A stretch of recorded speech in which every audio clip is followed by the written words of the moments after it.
In this video, we are going to talk about 5 signs you were emotionally parentified in your childhood. I am Pauline, and I am so happy you are here because the symptoms and effects and signs of emotional parentification are much more subtle than those of instrumental parentification. Which means instrumental parentification is that you actually had to take care of your parents in a physical way or of your siblings, which means you had to do the laundry, you had to cook, you had to clean, you had to do all the adult chores because your parents just weren't able to, weren't willing to, weren't doing them. So that is instrumental parentification. Emotional parentification means that you had to take care of your parents or one parent of their emotions to a point where you were actually more of the adult and therefore the parent to your parent. Then they helped you with your emotional needs. And this definitely has a big effect, and it actually leads to more negative effects than instrumental parentification, which has gotten a lot of attention in the past, I think 10, 20, maybe 30 years. But emotional parentification was not yet very well known because it is more subtle, and it's way harder to identify, because if your parents were taking the responsibility of physically taking care of you, then to the outside world, it just seems like you had parents and you were the child, and that was a very clear dynamic or hierarchy. So now more and more attention is being given to the effects of emotional parentification, which can lead to the feeling of lost childhood. You never really got the chance to be a child. It can lead to unhealthy attachment, as we know here on this channel. It can lead to mental health problems because you just took on or got too much responsibility at too young an age. And it can lead to addiction and substance abuse. And I think an unhealthy or an insecure attachment style in general can do that. But this emotional parentification definitely plays a part in that. So the signs. The first sign is that when people are depending on you, it feels overwhelming and suffocating, because as a child it was way too big to have to take care of the emotions of your parents. So this could have looked like you having to listen to your parents vent, you having to be the mediator. I will make a whole video on the different types of emotional parentification. I think that will be clear. But it feels overwhelming and suffocating because it was just too big. It was too much of a responsibility for a young child who is having a hard time regulating themselves. So how hard is it then to help your parents regulate and to help them with their emotional needs? That is definitely not a healthy situation to be in. So if you have done that and you're struggling, that is so logical, because you did something which was way above your reach and you still did it.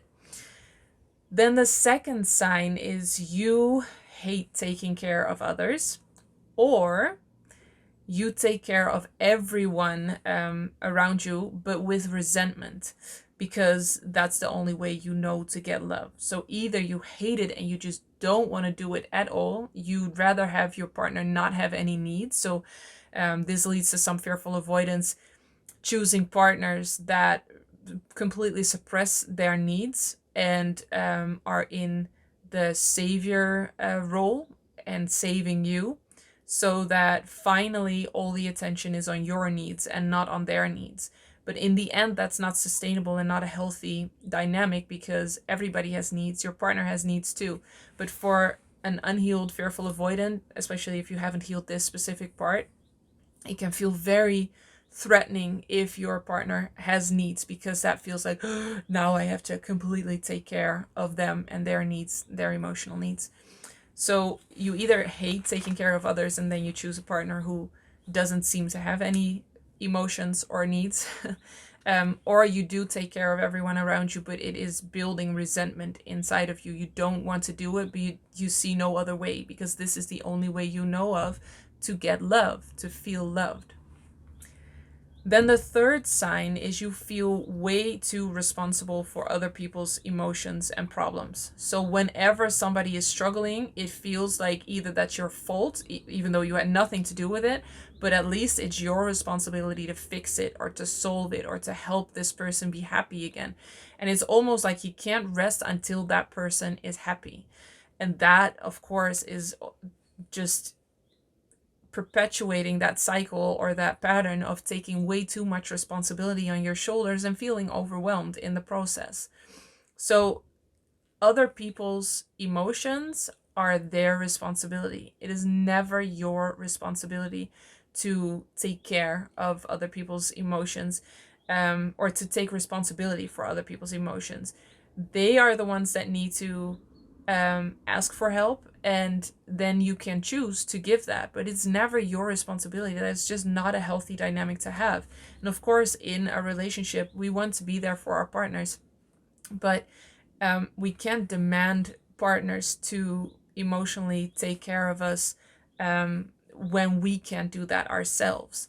So it is very important to learn how to identify your own emotions and your own emotional needs so that you can communicate that to your partner, what you need, and you can find a way together to fulfill those needs.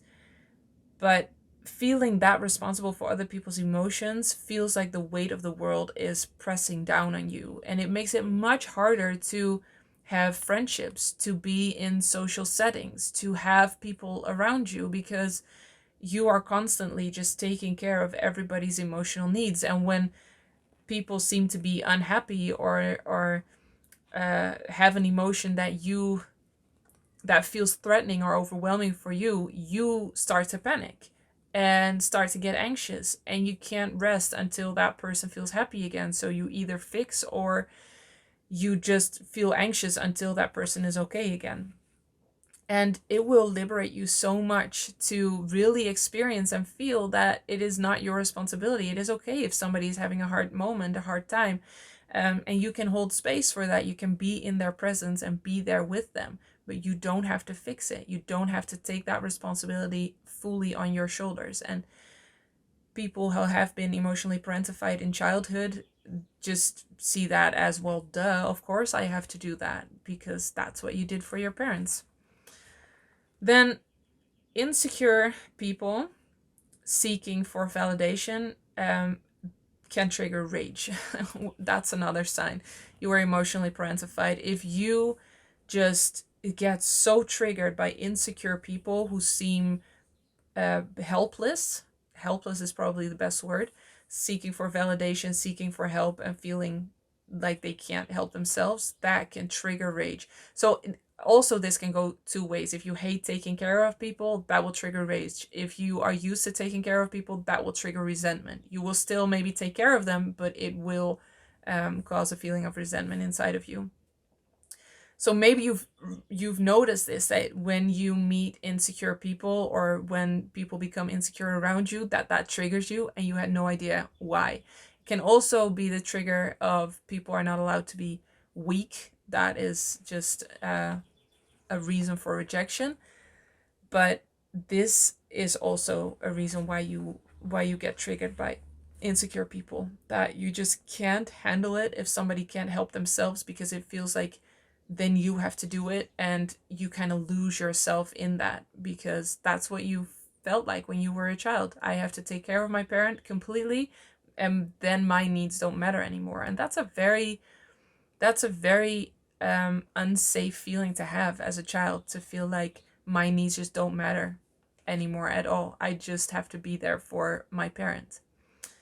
And then the last sign is relationships can just feel overwhelming.